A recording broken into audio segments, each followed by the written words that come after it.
वहीं दिल्ली नगर निगम के 250 वार्डों के लिए 4 दिसंबर यानी कल मतदान होगा और 7 दिसंबर को इसके नतीजे जारी किए जाएंगे।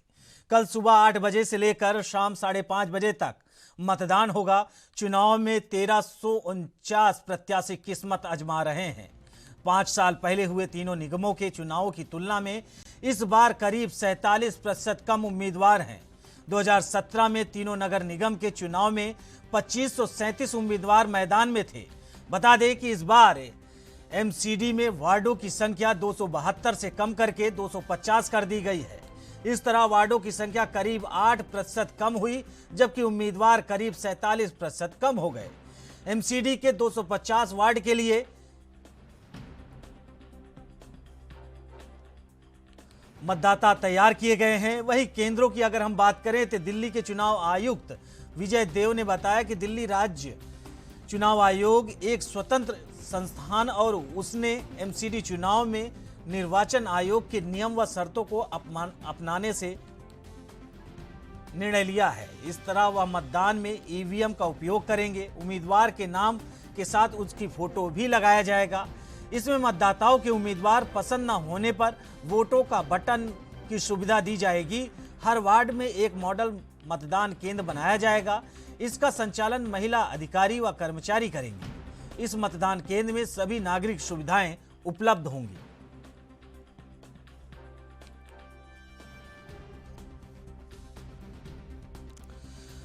आपको बता दें कि दिल्ली नगर निगम के लिए कल 4 दिसंबर को मतदान होना है। वहीं 7 दिसंबर को इसके परिणाम आएंगे और इसी दिल्ली नगर निगम के चुनाव को लेकर बीजेपी, कांग्रेस, आम आदमी पार्टी गुजरात चुनाव समेत दिल्ली के नगर निगम चुनाव, एमसीडी चुनाव को लेकर भी एक दूसरे पर आरोप प्रत्यारोप करते रहे।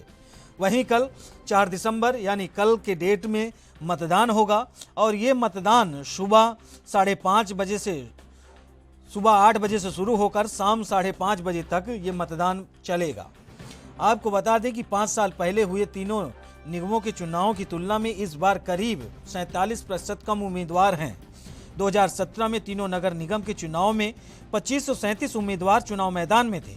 बता दें कि इस बार एमसीडी में वार्डों की संख्या 272 से कम करके 250 कर दी गई है। इस तरह वार्डों की संख्या करीब प्रतिशत कम हुई है, जबकि उम्मीदवार करीब 47% कम हुए हैं। एमसीडी के 250 वार्ड के लिए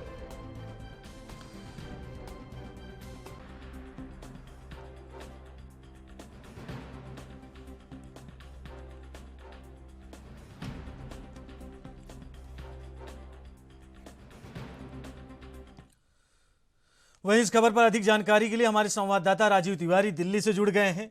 राजीव, कल 4 दिसंबर है और कल एमसीडी का चुनाव यानी कहा जाए तो मतदान होना है, जिसको लेकर आज 4 महीने पहले से बीजेपी, कांग्रेस, आम आदमी पार्टियों में आरोप प्रत्यारोप का दौर जारी रहा। फिलहाल क्या है दिल्ली का मूड और दिल्ली की जनता इस बार किसे देखकर बटन दबाने वाली है? देखिए, यहाँ पर बात करें जिस तरीके से निगम चुनाव की, तो निगम चुनाव को लेकर सरगर्मी जो थी वो लगातार देखने को मिल रही थी। पिछले 1 साल की बात करें तो यहाँ पर लगातार आरोप प्रत्यारोप भी देखने को मिले और यहाँ तक कि चुनावों को टालने की भी कोशिश की गई, ये भी आरोप लगाया गया। मगर यहाँ पर बात करें 2017 की, तो 2017 के अंदर 272 वार्ड हुआ करते थे दिल्ली के अंदर, नगर निगम के अंदर। मगर यहाँ पर बात करें इनको घटाकर अब 250 कर दिया गया है, यानी कि 250 निगम पार्षद जो है वो चुनकर आएंगे। मगर यहाँ पर बात करें कल जो वोटिंग होनी है उसको लेकर कहीं ना कहीं जो समय है वो निर्धारित कर दिया गया है। सुबह 8 बजे से लेकर शाम 5:30 बजे तक वोटिंग की जो प्रक्रिया है वो अपनाई जाएगी। दिल्ली पुलिस की बात करें तो दिल्ली पुलिस जो है हर पोलिंग बूथ पर तैनात रहेगी। यहाँ तक की सुरक्षा व्यवस्था बिल्कुल बनाई गई है। यहाँ पर बात करें उम्मीदवारों की, लगभग कैसे 1336 उम्मीदवार जो है वो कहीं ना कहीं इस मैदान के अंदर है और किसको सीट मिलेगी और किसको सीट नहीं मिलेगी ये जनता के ऊपर ही निर्भर होता हुआ नजर आया, क्योंकि कल जो सुबह 8 बजे से लेकर जनता जो है वो वोटिंग करेगी और वोटिंग के बाद 7 दिसंबर को कहीं ना कहीं उसका परिणाम आएगा और परिणाम के आधार पर ही डिसाइड हो पाएगा कौन निगम पार्षद की सीट पर बैठेगा और कौन नहीं बैठेगा। जी राजीव, आपने एमसीडी चुनाव को लेकर जमीनी स्तर पे जो कार्यकर्ता हैं बीजेपी के, कांग्रेस के, आम आदमी पार्टी के और जनता की क्या राय है, आपने बखूबी उसे देखा है और परखा भी है। लेकिन सवाल वही कि एमसीडी चुनाव में जो दिल्ली की जनता के मुद्दे हैं वो किन मुद्दों को लेकर इस बार बटन दबाने जा रहे हैं?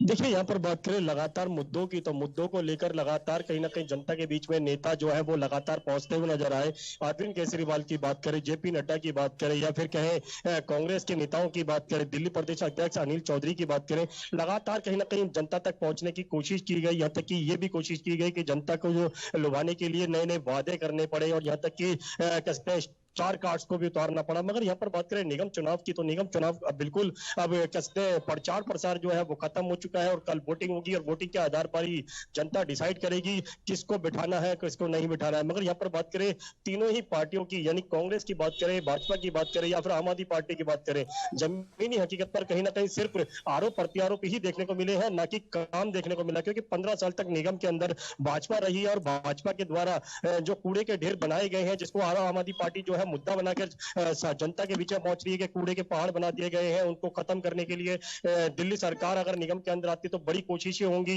कूड़े के ढेर जो है वो खत्म कर दिए जाएंगे, और जो 16 जो नए कूड़े के पहाड़ बनने वाले हैं उनको भी खत्म किया जाएगा। दिल्ली के जो सफाई कर्मचारी हैं उनको भी कहीं ना कहीं बेहतर किया जाएगा। सफाई कर्मचारियों की जो भी परेशानियां सैलरी को लेकर, पेंशन को लेकर, वो परेशानियां दूर की जाएंगी। तमाम वादे जरूर किए जा रहे हैं। वादों की सच्चाई जो है वो जनता भी जानती है कि नेता जब भी उनके द्वार पर आते हैं तो इसी तरीके के वादे करते हैं, मगर जब नेताओं को कुर्सी मिल जाती है उसके बाद में कोई भी नेता जो है वो जनता के पास नहीं जाता है। जी वहीं राजीव, अगर दिल्ली के हम मूड की बात करें, इस बार एमसीडी चुनाव में भारतीय जनता पार्टी के कई प्रदेशों के मुख्यमंत्री वहां पहुंचे। सीएम शिवराज सिंह चौहान पहुंचे, पुष्कर सिंह धामी उत्तराखंड के मुख्यमंत्री पहुंचे, यहां तक कि मध्य प्रदेश के गृह मंत्री नरोत्तम मिश्रा भी वहां पहुंचे। यानी कहा जाए एमसीडी चुनाव जितना भारतीय जनता पार्टी गुजरात और हिमाचल चुनाव को अहमियत दे रही थी, उससे कहीं ना कहीं यानी कहा जाए कि बराबर में एमसीडी चुनाव को लेकर भी महत्वता उन्होंने दिया है। क्या आपको लगता है कि भारतीय जनता पार्टी की इतने बड़े बड़े दिग्गज एमसीडी चुनाव में प्रचार के लिए आए, जनता से वोट मांगे और भारतीय जनता पार्टी को एक बार फिर यानी कहा जाए 15 साल से बढ़ाकर आने वाले कल में जो भी है एमसीडी में शासन के लिए भारतीय जनता पार्टी को चुनने के लिए कहा? आपको क्या लगता है कि भारतीय जनता पार्टी के जो नेता हैं इस बार उनके आने से दिल्ली की जनता एक बार फिर भारतीय जनता पार्टी के चुनाव चिन्ह पर मोहर लगाएगी?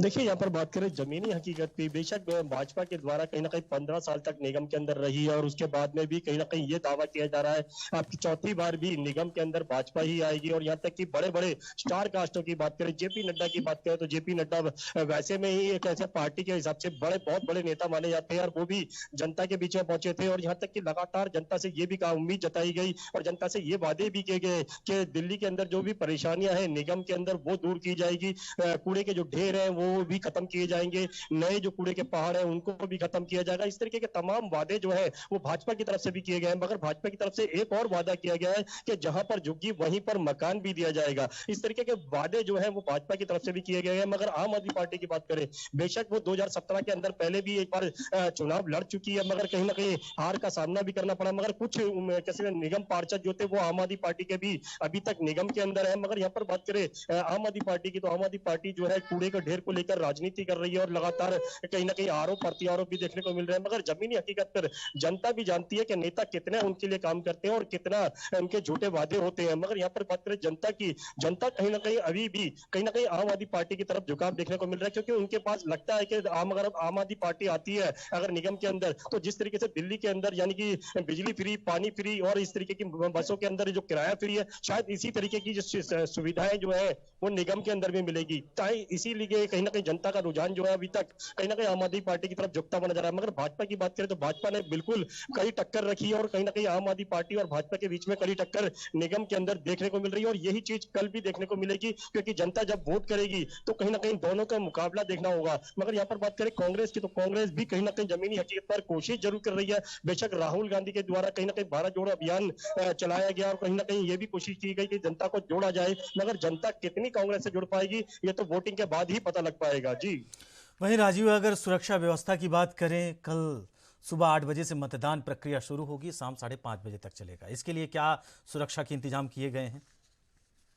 देखिए, सुरक्षा की बात करें तो दिल्ली पुलिस की तरफ से लगातार प्रयास ये भी किए जा रहे हैं कि हर पोलिंग बूथ पर पुलिस व्यवस्था बनी रहे, बैरिकेडिंग लगाई गई है ताकि किसी भी को भी विदाउट परमिशन के नहीं आने दिया जाए। और यहाँ तक कि सुबह से ही यानी कि दिल्ली पुलिस जो है वो तैनात रहेगी। मगर यहाँ पर बात करें, सुबह 8 बजे से वोटिंग स्टार्ट होगी और शाम 5:30 बजे तक वोटिंग कंटिन्यू जारी रहेगी। और देखना होगा जनता कितने परसेंट वोट कर पाती है, क्योंकि बार बार ये देखने को मिलता है कि जनता का जो रुझान जो है वो नेताओं की तरफ नहीं है, पार्टियों की तरफ नहीं है। और इसीलिए हर बार कहीं ना कहीं जो वोटिंग है उसकी प्रक्रिया जो है वो कहीं ना कहीं घटती हुई नजर आती है और जनता कम से कम वोट करती है। मगर यहाँ पर बात करें कल की, तो कल किस तरीके से वोटिंग होगी ये तो कल ही स्पष्ट हो पाएगा। जी राजीव, वही दिल्ली का सबसे बड़ा जो मुद्दा रहा वो यमुना की सफाई रहा, और जो कूड़े का ढेर लगा है, यानी कहा जाए जो पहाड़ बना हुआ है, और जो दिल्ली में गंदगी है गलियों में, चौराहों में, और यानी जो छोटी छोटी बस्तियां हैं, झुग्गी बस्तियां हैं, अगर उनकी वहाँ की अगर गंदगी देखा जाए तो बहुत ही बुरा स्तर है।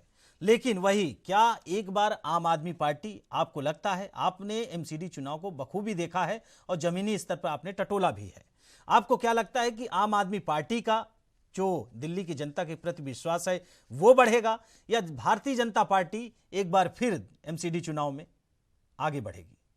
देखिए, यहाँ पर एक चीज समझनी होगी, जनता की बात करें तो जनता कहीं ना कहीं जानती है कि कौन उनके लिए बेहतर है और कौन उनके लिए बेहतर नहीं है। दूसरा, यहाँ पर जिस तरीके से भाजपा की तरफ से दावे किए जा रहे हैं कि 15 साल तक निगम के अंदर उन्होंने अच्छा काम किया है और यहाँ तक कि चौथी बार भी निगम के अंदर भाजपा ही आएगी, इस तरीके के वादे जरूर है किए जा रहे हैं। मगर यहाँ पर बात करें आम आदमी पार्टी की, तो आम आदमी पार्टी का वजूद इतना लंबा नहीं है जितना भाजपा या फिर कांग्रेस का है। मगर यहाँ पर बात करें आम आदमी पार्टी की, तो आम आदमी पार्टी ने भी कहीं ना कहीं अपने उम्मीदवार जरूर उतारे हैं, 2017 के अंदर भी उतारे थे, मगर वहां पर भी कहीं ना कहीं आम आदमी पार्टी को इतनी मजबूती नहीं मिल पाई थी। मगर अब बात करें यहाँ पर 2022 की, तो 2022 के अंदर जिस तरीके से निगम चुनाव हो रहे हैं और उसकी किसके वोटिंग की जो प्रक्रिया वो कल अपनाई जाएगी। मगर यहाँ पर आम आदमी पार्टी की तरफ से की बात करें तो यहाँ पर जिस तरीके से आम आदमी पार्टी करी है, दिल्ली के अंदर 3 कूड़े के पहाड़ बनाए गए, ओखला की बात करें, बिलासबा की बात करें या फिर आश्रम की बात करें, वाकई में ही जो उनके पास कूड़े के पास रहने वाले लोग हैं उनकी परेशानियां शायद नेता नहीं लगा पाते हैं। मगर यहाँ पर बात करें जिस तरीके से कूड़े के ढेरों को खत्म करने के लिए कहा जा रहा है कि तीनों के कूड़े के ढेरों को